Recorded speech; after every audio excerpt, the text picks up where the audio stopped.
and a computer is just a computer, right? You go online, make calls, take photos, and post on social media. So how can one brand justify consistently charging more for their product, while cheaper rivals do essentially the same thing for less? Well, it's complicated. So join us today as we follow the money and investigate exactly why is Apple so expensive. Cynics, like some of you in the comments section below this video no doubt, love painting Apple stands as vacuous, empty-headed sheeple who'd shell out $5,000 for a wooden spork if Tim Cook said it was cool. And sure, a negligible subset of the population, largely those with more money than sense, will indeed buy any and every Apple product solely for the flex value. Like Mercedes-Benz or Louis Vuitton, there's no getting around the fact that Apple as a brand holds a certain cachet. Let's unpack that quickly before moving on to the substantial stuff.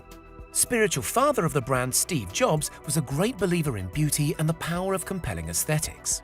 He grew up in the suburban sprawl between San Francisco and San Jose in Northern California, amid rows of attractive houses designed by mid-century architect Joseph Eichler.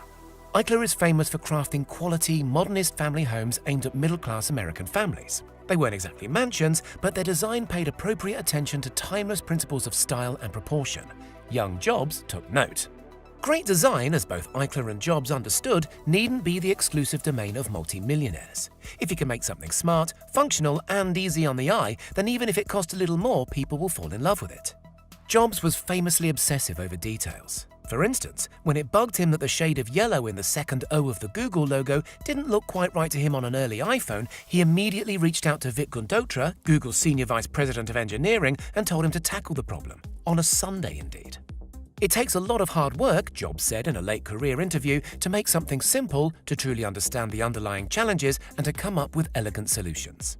And indeed, every chic rounded edge, brushed metal finish, or optimally clacky keyboard sound on every Apple device takes time and investment, not least in precision machinery to manufacture these shiny doodads at scale. Looking and feeling so effortless actually takes a vast amount of effort, and generation-defining work from the likes of legendary Apple designer Sir Johnny Ive. But it's not just looks. As Apple's very first marketing brochure, published in 1977, succinctly put it, simplicity is the ultimate sophistication.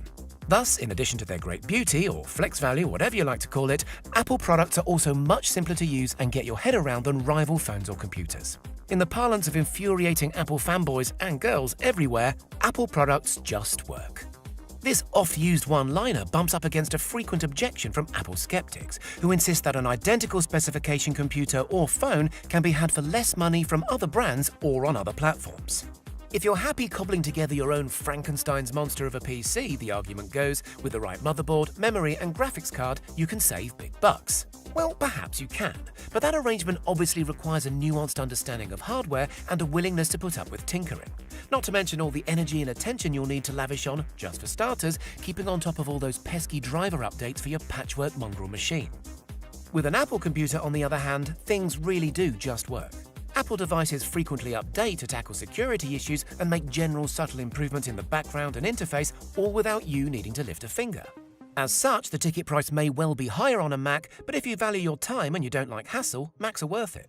In fact, many analysts, even Apple skeptics, would admit that comparing a new MacBook Air with a custom-built machine isn't a fair test, because when outfits like Dell or HP actually do release a premium high-spec PC, the prices are nearly indistinguishable from those of a Mac. And besides, it's worth noting at this point that Apple don't bother putting out budget machines. Sure, Apple phones aren't as customizable and their computers aren't cut out for hardcore gaming, but most of the public aren't fragging noobs or mining Bitcoin. Neither do most users have time to troubleshoot or navigate arcane menus in order to tweak their devices. They want a phone or computer or a tablet that, at the risk of sounding like a broken record, just works.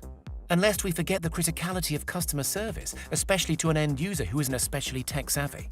Apple's network of stores and friendly Genius Bar format is legendary among fans for its accessibility and cost-effective service, not least when COVID forced the company to successfully move their entire service division online. That level of attention is invaluable to millions, and providing it doesn't come cheap. Neither does the fact that Apple produce not only hardware, almost everything even down to the CPU in the latest models, but also software. So unlike a PC developer who has to assume their product will be running on multiple spec machines and all manner of configurations with all the compromises that entails, a Mac or iOS app developer knows the hardware inside out and can code accordingly. And the software pre-bundled with most Macs is pretty impressive, with dazzlingly slick, consistently updated operating systems and powerful tools like GarageBand, iWork, iMovie, and more. So for the end user who wants to make and cut together a quick home movie or record a simple beat with the gear they have to hand, Apple machines are powerful and straightforward. No wonder professionals and creatives swear by them. And that's before we even get to privacy.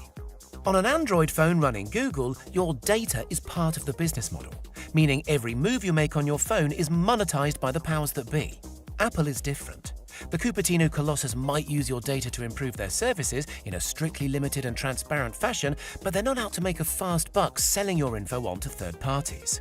How much is your privacy worth, not just today, but in a year, or 5 years, or 10 years from now? Apple's self-contained ecosystem also means their products, and especially their phones, don't come loaded with so-called bloatware, that is, software pre-installed by profit-hungry third parties. Bloatware makes sense commercially for manufacturers of rival devices looking to fatten up their margins, but offers little of value to the end user. Let's sum up. Despite critics who bleat that Apple is essentially the supreme of tech firms, slapping their logo onto any old tat and laughing all the way to the bank, in reality, slick design, superior build quality, great customer service, seamless software and hardware integration, and a commitment to privacy are worth money. Oh, and Apple devices have better resale value too. Here's CEO Tim Cook offering his eloquent defense of iPhone pricing back in 2018. Your phone has replaced your digital camera. You don't have a separate one anymore. It's replaced your video camera, it's replaced your music player, it's replaced all of these different devices. We've found that people want to have the most innovative product available. It's not cheap to do. What do you think? Are Apple fans justified in putting a premium on excellence? Or has this video convinced you we're part of some vapid Steve Jobs cult? Let us know in the comments. And don't forget to hit subscribe for more stylish yet understated tech content.